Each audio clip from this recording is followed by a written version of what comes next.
여러분 안녕하십니까? 긴 황금 연휴가 끝나고 처음 맞은 월요일, 금융시장은 크게 요동쳤습니다. 우리 시간으로 지난 주말 미중 무역 갈등이 격화되자 코스피가 하루 만에 3,600선을 내줬습니다. 그동안 주가가 가파르게 오른 만큼 경계감도 고조되고 있습니다. 첫 소식 신다미 기자입니다.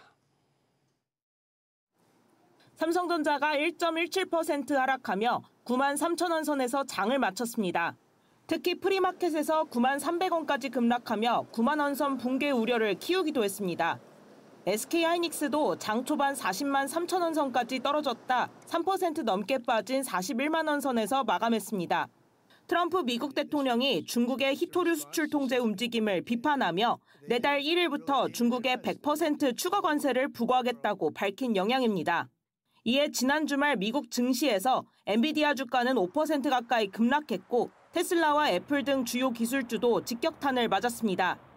이게 10월 말 에이펙 정상회의가 있잖아요. 11월 1일로 관세 부과를 해놨다는 이야기는 미국과 중국이 서로 이 압박 수위를 높이는 신경전이라고 생각합니다. 장기 불확실성이 있기 때문에 이제 이번 주 중에 저점을 찾아갈 것 같고요. 다만 미중 양국이 정면 충돌은 원하지 않는다는 메시지를 내며 상황 관리에 나서 국내 증시는 진정세를 보였습니다. 정규장이 열린 직후 3,522선까지 떨어졌던 코스피는 오후 들어 낙폭을 줄이며 0.72% 내린 3,584.55에 장을 마쳤습니다. 시장의 관심은 내일 삼성전자를 시작으로 본격화되는 기업들의 3분기 실적 발표에 모아지고 있습니다. 반도체 사이클 자체가 다른 산업하고 다르게 이제 위쪽으로 올라갈 수 있는 업사이클에 있고 미국 내에서의 AI 투자가 완전히 꺼진다 이렇게 안 좋은 상황이 전개되기 전까지는 지금 한국 내에서 IT를 조금 압도할 수 있는 그런 업종은 없다. 삼성전자 실적 이후 TSMC와 SK하이닉스 등 국내외 반도체 기업들의 성적표가 차례로 공개될 예정입니다. SBS 비즈 신다입니다. 한미 무역 협상 난항 속에 미중 무역 갈등 재점화 우려에 달러원 환율도 널뛰기를 보였습니다. 달러원 환율은 장중에 1,430원대를 넘어서면서 5개월여 만에 가장 높은 수준으로 치솟기로 했는데 이 커진 변동성 속에 외환당국은 1년 반 만에 구두 개입에 나섰습니다. 이어서 엄하은 기자가 보도합니다. 달러원 환율은 장 초반 1,430원을 넘어서며 지난 5월 이후 최고치를 기록했습니다. 장중 변동성은 커졌고 환율은 1,425원 80전에 주간 거래를 마쳤습니다.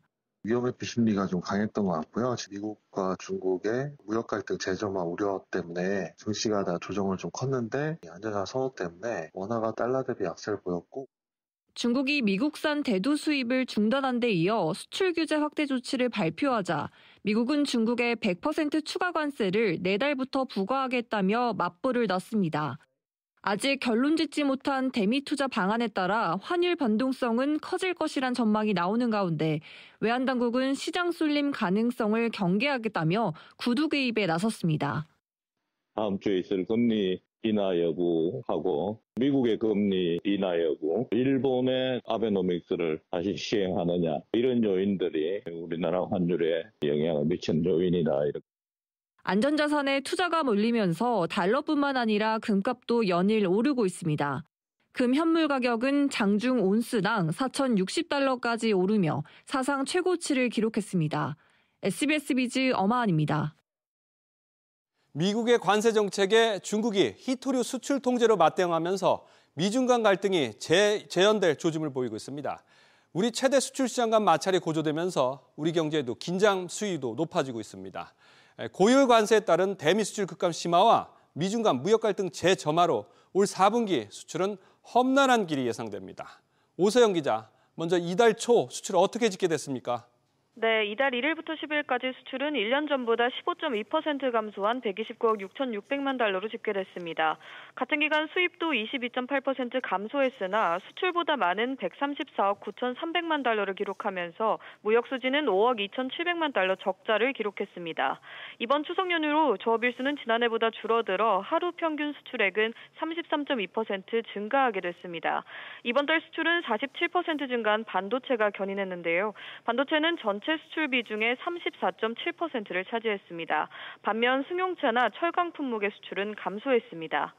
수입 규모는 보면 지난해보다 줄었지만 원유나 가스와 같은 에너지 수입액은 8.2% 늘어난 것으로 나타났습니다.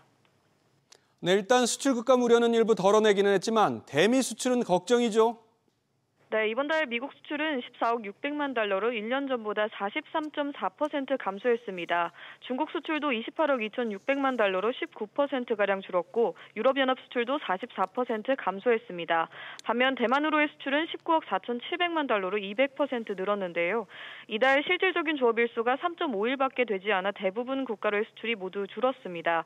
다만 그중에서도 대미 수출이 크게 감소한 건 관세 영향이 본격화된 것이라는 해석도 나오는데요. 줄어든 조업일수를 감안했을 때도 하루 평균 대미국 수출액은 지난해보다 11% 정도 줄었습니다.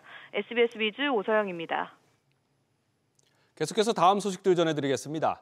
지난 두 번의 부동산 대책에도 집값이 오름세를 멈추지 않자 정부가 세 번째 규제 카드를 꺼내기로 했습니다. 대출 문턱을 더 높이고 규제 지역을 넓히는 방안이 핵심입니다. 먼저 유선우 기자입니다. 세 번째 부동산 대책의 핵심은 이번에도 대출입니다. 627, 97 대책으로도 불붙은 집값을 꺼트리지 못하자 돈줄을 더 죄는 쪽으로 방향을 잡았습니다. 우선 국토교통부가 지정하는 투기 과열지구와 조정대상 지역 등 규제 지역 확대가 유력합니다. 김윤덕 국토부 장관은 규제 지역 확대가 불가피하다며 세부 검토를 진행 중이라고 밝혔습니다. 집값 상승세가 옮겨붙은 성동, 마포 등 서울 일부와 과천, 분당 등이 새 규제 지역 후보로 거론됩니다. 규제 지역으로 지정되면 현재 70%인 주택담보대출 비율 LTV가 40%로 강화됩니다. 13억 원짜리 집을 살 때 지금은 6억 원까지 빌릴 수 있지만 이젠 5억 원 남짓만 빌릴 수 있게 되는 겁니다. 대출 규제는 강도를 더 높입니다. 주택담보대출 한도를 지금의 6억 원에서 4억 원으로 줄이는 방안이 유력하게 검토되고 있습니다. 총부채 원리금 상환 비율 DSR 산정 시 전세 대출을 포함하는 방안도 테이블에 올랐습니다. 하지만 반복되는 규제에 시장의 반응은 점점 무뎌지고 있습니다.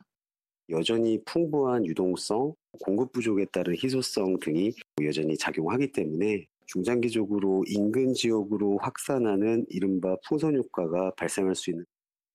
실수요자에 대한 피해가 있을 수 있고 대출 규제에 따른 주택가격 인하를 유도하기엔 좀 한계가 있어 보이기 때문에 이재명 정부의 세 번째 부동산 대책은 이르면 모레 발표될 전망입니다. SBS 비즈 류선우입니다. 그동안 거론됐던 세금 카드는 이번 대책에서도 빠질 가능성이 높습니다. 내년 6월 지방선거를 앞두고 자칫 집값도 못 잡고 표심까지 이룰 수 있다는 판단이 주요하게 작용한 것으로 보입니다. 이어서 정보연 기자입니다. 정부가 이번 대책에서 세금 카드를 빼는 쪽으로 방향을 잡았습니다. 세법을 고치지 않고도 세 부담을 늘릴 수 있는 공정시장 가액 비율과 공시가격 현실화율 조정이 거론됐지만 어제 고위당정협의회에서 제외하는 쪽으로 정리된 것으로 전해졌습니다. 당초 국토교통부는 보유세를 강화해야 한다는 입장이었지만 기획재정부는 신중한 입장을 유지해왔습니다. 여당 내부에서도 세제카드는 최후의 수단이라는 인식이 강한 만큼 증세는 이번에도 뒤로 밀렸습니다. 정치적 계산도 작용했습니다. 내년 6월 지방선거를 앞두고 세금 인상에 나섰다가는 집값도 못 잡고 표심도 잃을 수 있다는 우려가 영향을 미친 것으로 보입니다. 문재인 정부 시절 공정 비율을 올렸지만 집값은 잡히지 않고 서울 아파트값은 119% 뛰었습니다. 이재명 대통령 자체도 세금으로 이제 집값을 잡는 거에 대한 이전의 그 학습 효과 때문에 거부감이 좀 있는 편이에요. 어떤 정책이 나온다 하더라도 시장이 오르는 데는 그 정책의 효과가 그렇게 크지 않을 것이다. 정부는 세제 강화 대신 서울, 마포, 성동 등을 규제 지역으로 묶어 취득세 최대 12% 중과와 1주택 비과세 요건 강화 등 핀셋 규제에 무게를 두고 있습니다. SBS 비즈 정부인입니다. 정부가 예고한 더 센 부동산 대책에는 이 전세 대출을 총부채 원리금 상환 비율 DSR에 포함하는 방안이 거론됩니다. 그런데 지난 627 대출 규제 탓에 전세 시장이 이미 불안해졌는데 이 세입자들의 전세금 마련 여력만 더 급격히 줄어들 것이란 우려가 나옵니다. 계속해서 윤지혜 기자입니다. 서울 관악구 중저가 주택이 밀집한 곳입니다. 주로 신혼부부와 청년 가구가 많은데 627 대출 규제 이후 이사를 가지 못해 세입자들 상당수가 임대차 계약을 연장하고 있다고 합니다. 627 대책으로 전세대출 보증 비율은 90%에서 80%로 축소됐고 신용대출 한도도 차주별 연소득 이내로 제한됐습니다. 지금은 연봉도 높아야 되고요. 자금도 1억 정도 있어야지 전셋집을 들어갈 수 있는 수준인데 이사를 하려고 해도 매물이 없어요. 대출하다가 목적물 변경을 하게 되면은 소득심사를 다시 봐야 되는데 한도 줄어든 거 그리고 보증금 요건도 낮춘 거. 정부가 전세대출도 규제하려는 배경은 높은 전세 보증금을 끼고 주택을 매수하려는 수요가 매매 가격을 올리고 있다는 시각 때문입니다. 이른바 갭 투자를 원천 봉쇄하려는 것인데 이 과정에서 M1 실수요자들의 피해가 우려됩니다. 전세대출을 DSR에 포함한다는 것은 전세대출 금액을 적게 받을 수밖에 없다는 뜻이고 상대적으로 저렴한 비용으로 거주하기보다는 반전세나 월세로 갈 수밖에 없는 주거 비용이 과다하게 들어가면서 환경이 열악해지는 이런 상황에 처해진다고 볼 수가 있고요. 지난달 말 서울 아파트 전세 매물은 627 규제 시행 이후 4% 줄었는데 성북구 40%, 관악구 35%, 중랑구 34% 등의 감소세가 특히 가팔랐습니다. 반면 서울 아파트 전세값은 0.12% 상승해 35주 연속 오름세를 이어가고 있습니다. SBS BD 윤지혜입니다.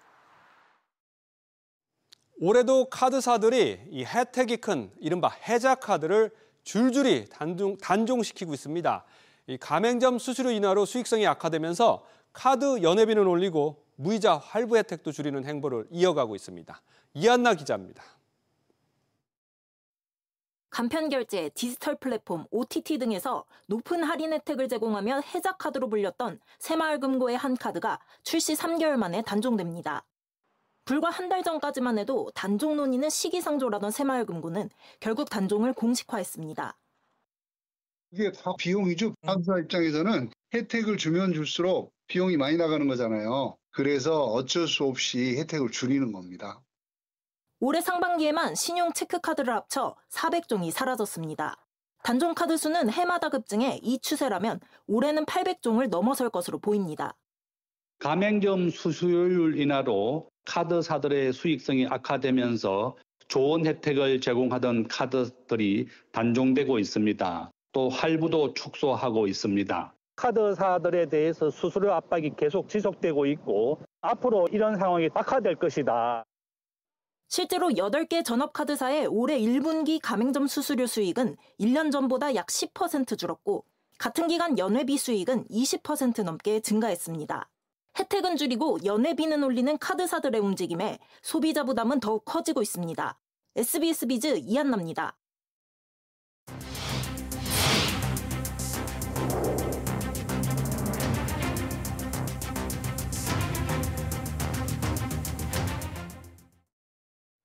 오늘부터 새 정부 첫 국정감사가 시작됐습니다. 기획재정부를 상대로 한 국감에서는 집값 대책과 대미 관세 협상이 동시에 도마 위에 올랐습니다. 구윤철 부총리는 부동산 세제 강화에는 신중한 입장을 나타냈고 관세 협상에선 국익을 우선하겠다고 밝혔습니다. 취재기자 연결해 보겠습니다. 정윤영 기자. 네, 정윤영입니다. 오늘 부동산 대책 관련해서 구체적으로 어떤 얘기들이 나왔나요? 네, 구윤철 부총리는 추가 부동산 대책에 부동산 세제가 포함되냐는 야당 의원의 질의에 방향성은 발표하게 될 것 같다고 답했습니다. 서울 용산 정비창 부지에 아파트 2만 세대를 공급해야 한다는 여당 의원의 주장도 있었는데요. 이에 대해 구 부총리는 관계부처와 점검해 주택으로 공급할 수 있도록 노력하겠다고 답했습니다. 한미 관세 협상과 관련해서는 여야 공방전이 이어졌죠. 네, 국민의힘은 잘못된 협상으로 기업들이 피해를 떠안게 됐다고 비판한 반면 더불어민주당은 국익을 위해 최선을 다하고 있다며 정부를 감쌌는데요. 협상 진행 상황과 관련해 구 부총리는 오는 15일 스콧 베센트 미국 재무부 장관과의 회담을 요청해놨다며 국익을 최우선에 두고 노력하겠다고 밝혔습니다. 현재 미국은 3,500억 달러 전액 현금 투자를 요구하고 있고 우리는 보증 대출 등의 방식을 주장하고 있어 협상이 교착 상태에 빠졌는데요. 구 부총리는 1년간 쓸 수 있는 외환 보유고는 최대 150억에서 200억 달러라며 이보다 더 투자하려면 외환이 조달돼야 한다고 설명했습니다. 이어 외환이 조달되더라도 무조건 쓰는 것은 아니고 상업적 합리성이 인정된 사업에만 투자하고 회수돼야 한다고 강조했습니다. 우리나라의 재정 건전성 악화도 도마 위에 올랐는데요. 구 부총리는 장기적으로 재정 지속 가능성을 유지하면서 경제를 어떻게 키울 것인지 많은 고민을 하고 있다고 말했는데요. 그러면서 최근 신용등급이 강등된 프랑스를 반면교사 삼겠다고 덧붙였습니다. SBS 비즈 정은영입니다. 국감 첫날인 오늘 주요 건설사 대표들도 줄줄이 소환됐습니다. 국회는 올해 작업 현장에서 중대재해 사고가 발생한 기업들을 불러 모았습니다. 김한나 기자. 네, 김한나입니다. 오늘 4개 건설사 대표가 증인으로 출석했죠? 네, 그렇습니다. 김보연 대우건설 대표와 조태재 HDC 현대산업개발 대표, 송치영 포스코 ENC 대표, 주우정 현대엔지니어링 대표가 국감장에 나란히 섰습니다. 포스코 ENC 대표는 노동자 사망 사고에 대해 사과했는데요. 직접 들어보시죠. 중대재해를 일으킨 데에 대해 송구한 마음입니다. 그리고 대표이사로서 책임감을 느끼고 있습니다. 국토교통위원회 의원들은 이어질 질의에서 포스코 ENC와 현대엔지니어링 등 중대재해 사고가 발생한 건설사를 상대로 강도 높게 질타할 예정인데요.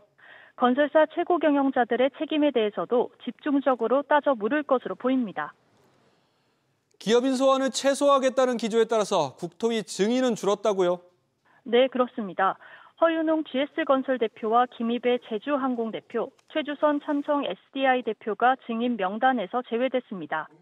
또 이해욱 DL그룹 회장에서 여성찬 DL건설 대표로, 박세창 금호건설 부회장에서 조한석 금호건설 대표로 각각 증인이 변경됐습니다. 박현철 롯데건설 대표를 비롯해 이들은 오는 29일 국토위 국감에 출석할 예정입니다. SBS 비즈 김한나입니다. 한류 열풍의 중심인 K푸드의 인기가 아시아와 미국을 넘어서 유럽으로 번지고 있습니다. 식품업계 CES 격인 독일 아누가 2025에서도 K푸드가 중심에 섰습니다. 정대한 기자가 현장을 다녀왔습니다. 호기심 가득한 눈으로 김치를 활용한 음식들을 시식하는 외국인들. 과거 특유의 발효 냄새와 매운맛에 찡그리던 모습은 찾아볼 수 없습니다. It's a bit spicy, a bit sour, and I love the taste. 독일에서 열린 세계 최대 식품 박람회 아누가에 우리 식품기업 100여 곳이 참가한 가운데 박람회의 메인홀을 K푸드가 차지했습니다. 대상은 현지에서 생산한 종가 맛김치와 고추장 소스 등을 선보이며 유럽 시장 공략에 나섰습니다. 유럽 현지 소비자들에게 각인시킬 수 있는 중요한 기회라고 생각합니다. 높아진 K푸드의 위상과 더불어 한국이 주빈국으로 선정된 만큼 더 많은 바이어들이 몰릴 것으로 기대됩니다. 삼양식품의 김정수 부회장은 하반기 첫 글로벌 현장 경영으로 박람회 현장을 찾았습니다. 2분기 영국 최대 유통 채널 테스코 판매를 시작한 데 이어 프랑스 기업과 MOU를 체결하는 등 불닭볶음면의 유럽 점유율을 확대하고 있습니다. K-팝 데몬헌터스와의 협업 효과를 보고 있는 농심은 이달 말 해외 시장에 내놓을 신라면 김치볶음면을 박람회에서 먼저 공개했습니다. They're all pretty spicy, which I like because this spice makes it really addictive, and I really like it in my food. And yeah, and all I can say, I really like Korean ramen. BBQ는 유럽 입맛을 저격해 개발한 순살 강정 등 치킨 메뉴와 함께 소스 제품 등을 선보였습니다. K치킨은 맥주를 곁들인 치맥 문화로 해외 소비자들에게 주목받으면서 미국에서 처음 열린 치맥 페스티벌에는 수천 명의 방문객이 몰렸습니다. SBS 비즈 정대한입니다. 기준금리 인하 기조에 따라서 금융기관들이 대출금리보다 예금금리를 더 빨리 내리고 있습니다. 이제는 이금융권 예금까지도 2%대가 주류를 이루기 시작했고 고금리 특판도 자취를 감췄습니다. 채나리 기자, 이제 저축은행들 예금 이자도 많이 떨어졌군요. 네, 3% 넘는 저축은행의 예금 금리를 찾아보기가 어려워졌습니다. 저축은행 중앙회에 따르면 전국 79개 저축은행의 12개월 만기 정기예금 평균 금리는 연 2.81%입니다. 연 3% 이상 금리를 제공하는 상품도 일부 보이긴 하지만 이마저도 3% 극초반대입니다. 예년과 달리 이번 추석 전후에는 명절 특수를 노린 고금리 특판 적금 상품도 찾아보기 어려웠습니다.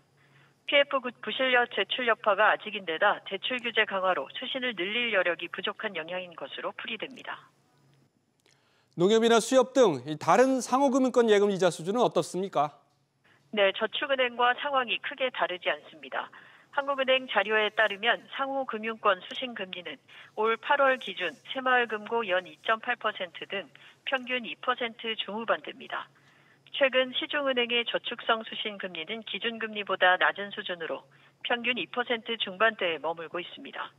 사실상 1금융과 2금융 사이 수신금리 차이가 없는 겁니다.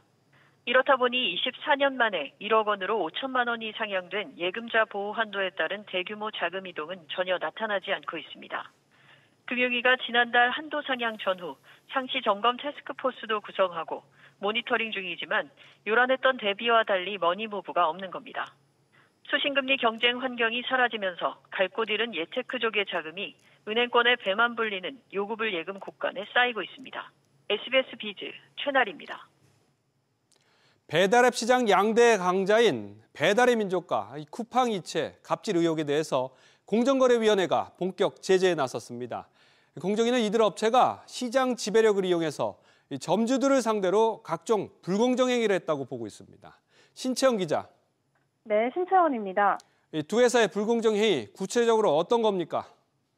네, 우선 두 회사가 점주들에게 다른 배달앱에서 더 싼 가격을 책정하지 못하도록 강요했다는 혐의입니다. 공정위는 두 회사가 지난 4월 이 같은 혐의에 대해 자진 시정하겠다는 동의 의결을 신청했지만 이후 구체적이고 충분한 방안을 내놓지 않았다며 관련 제재를 위한 심사 보고서를 오늘 전원회의에 상정하는 한편 업체에 보냈다고 밝혔습니다. 이에 더해 쿠팡이츠에 대해서는 쿠팡 멤버십을 이용해 회원을 확보함으로써 다른 배달앱들에 불이익을 주고 있다고 보고 있습니다. 이 점주들과의 불공정 약관에 대해서도 시정에 나섰죠? 네, 배민과 쿠팡이츠는 폭우나 폭설, 주문이 폭주하는 경우 배달앱에 노출되는 가게를 점주와 협의 없이 임의로 조정합니다. 예를 들어 평소에는 가게 반경 4km 안에 있는 고객들에게도 배달 가능 리스트에 해당 가게가 노출되는데 배달앱이 노출 거리를 축소하면 1km 내에 있는 고객들에게만 해당 가게가 보이는 겁니다. 공정위는 이에 따른 점주들의 피해 우려가 크다고 보고 업체들의 해당 약관을 시정하도록 했습니다. 또 쿠팡이츠는 점주가 음식값을 할인 판매한 부분에 대해서도 정가를 기준으로 수수료를 부과해 시정 권고를 받았습니다. SBS 비즈 신채원입니다. 해킹 사고가 터진 KT가 서버를 일부러 폐기하고 허위 보고까지 했다는 의혹과 관련해서 민간합동조사단이 이달 초에 수사기관에 수사를 의뢰한 것으로 확인됐습니다. 안재 기자, 해킹 수사뿐만 아니라 서버 폐기까지 경찰의 수사 범위가 넓어지고 있군요. 그렇습니다. KT 무단 소액결제 피해 민간합동조사단은 KT의 허위 보고와 서버 폐기 고의성 등에 대한 신속한 사실관계 파악을 위해서 지난 2일 수사기관에 수사를 의뢰한 것으로 나타났습니다. 지난 10일 합조단이 국회 과학기술정보방송통신위원회에 보고한 대응 현황을 통해서 밝힌 내용인데요. 앞서 류재명 과기정통부 2차관은 국회 청문회에 출석한 자리에서 KT의 서버 폐기 문제와 신고 지연의 고의성이 드러날 경우 경찰 수사 의뢰 등 강력 조치할 예정이라고 공언한 바 있습니다. 실제 수사 의뢰로 이어진 만큼 KT의 서버 폐기 고의성에 무게를 싣는 것으로 풀이됩니다. KT는 한국인터넷진흥원의 해킹 의혹 서버 관련 자료 제출 요구를 받은 다음 날 서버가 모두 폐기됐다라고 기관에 답변을 했는데 실상은 8월 1일과 6일 또 답변일이었던 13일 3번에 걸쳐서 서버 8대를 폐기한 것으로 드러나 서버 고의 폐기와 허위 보고 의혹이 불거진 바 있습니다. 현재까지 합동조사단의 조사 진행 상황은 어떻습니까? 네, 합조단은 지난달 25일부로 KT 인증서 유출 정황과 무단 소액 결제 건에 대해 병합 조사를 추진 중이라고 밝혔는데요. 아직 두 사건 간의 연관성이 뚜렷이 밝혀지지 않은 가운데 사건을 병합해서 자료 확보 등에 주력한다는 전망입니다. 또 국민 피해 등 사안의 심각성을 고려해서 과기정통부와 한국인터넷진흥원, 민간보안 전문가 등이 포함된 합조단의 규모도 2배로 키웠습니다. 지난 7일 기준 KT가 자체 파악한 무단 소액결제 피해 규모는 362명, 피해 금액은 2억 4천여만 원입니다. SBS 비즈 안지혜입니다.